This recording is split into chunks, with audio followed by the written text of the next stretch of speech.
In other news, hundreds of people have lost their homes following a massive fire that destroyed more than 400 shacks at the Kwa Mai Mai informal settlement in central Johannesburg. One person has died and another has been taken to hospital.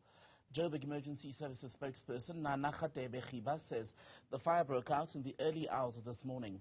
Last year, 9 people were killed in a similar blaze.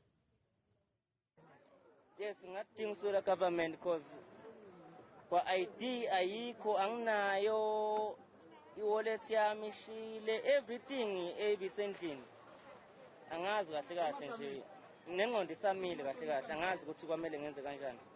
I don't know, angazi ngizolala starting obvious angazi ukuthi ngizombathana ngastart noma ngizolala ngimile noma ngizolala ngihleli angazi because nengubo konke kushele konke ngoba nibona mina ogcina kuningi angazi ngaqala kuthiwa ngiyabala because vele nje angiyiboni ukuthi ngaphila kanje kodwa angazi ngcono ukuthi nomlilo vele wangishisa okungcono ngasha ngaphela nami because njengamanje nginomcabango umcabango wami uphelela vele angazi ukuthi kahle kahle kumele ngenze kanjani njengamanje.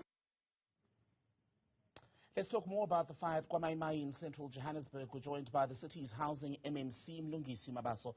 Mr. Mabaso, good evening. Welcome to News at Prime. So the gentleman that we spoke to there, one of the people affected by this blaze, was telling our team that he does not know where he's going to sleep tonight. He's lost all his possessions. Have all the people affected by this fire tonight been offered or given temporary shelter? Thank you very much, Tim Begida, and greetings to you and the viewers at home. Well, I can confirm, Tim Begida, now that we have managed to get a facility where we have taken all the affected individuals to stay for interim while we are looking at the permanent solution to that problem. So we have made provisions for temporary accommodation, and our trucks from Johannesburg Metro Police Department is assisting us. And as I am currently speaking to you now, we are transporting people to a facility where we are going to house them temporarily while we are finalizing our processes to get them a permanent place. Reports say over 400 structures were affected. So how many people, all in all, are you now having to house temporarily? Well, for now, I'm still waiting for a consolidated report. But when we're on site during the day, 124 families were registered, and when I left, there were more than 200. So I was in a conversation not so long ago with the MMC for Public Safety, and he has made an undertaking that immediately after they've consolidated all the numbers, they will share the report with us. But the estimated shacks that were there are approximately around 350. But we are still waiting because there are other 27 shacks which were not affected and they are still remain inside. So we are waiting for disaster department to give us a consolidated report. And you're confident that the shelter, the plan B that you've now set up, is enough for each and every person who may need to be accommodated? Well, during the day, when I was there, I went to check the identified site, and I can safely say that it is sufficient to accommodate all the affected households. But what we still need to engage on, it's for us to clear the site first, make sure that it is habitable for human settlement, and the department will be on site as of tomorrow to make sure that we undertake all those processes through our social housing company, Joshko. And then we gave ourselves a period of 7 days to conclude with all that process where we'll be clearing site and erecting temporal structures. But they are going to form part of those that we have placed there at Kwa Mai Mai for the purposes of developing the area. Just to be clear, sir, just to be clear, when you say you're expecting a clearing process now to get underway to house some of these people in the interim, you've already said that people are being moved tonight as you and I are speaking. What exactly do you mean by clearing? Are you taking them now to an area that's not been cleared? Okay, let me clarify. Today we have managed to make provisions for temporary accommodation at one of our community development facilities. So it's a recreation center where we have placed them tonight. But we'll place them there for 7 days because the site that we have identified, we still have to do some work before we could accommodate them there. So the team from the department, as of tomorrow, they will be on site to make sure that they clear the site for us to be able to erase structures. Then after 7 days, we will then accommodate them into that facility. But we are also engaging with Home Affairs because we need to do verification before we could commence with our allocation. So last April, there was a similar fire in the Kwa Mai Mai area in central Johannesburg. 9 people were killed then.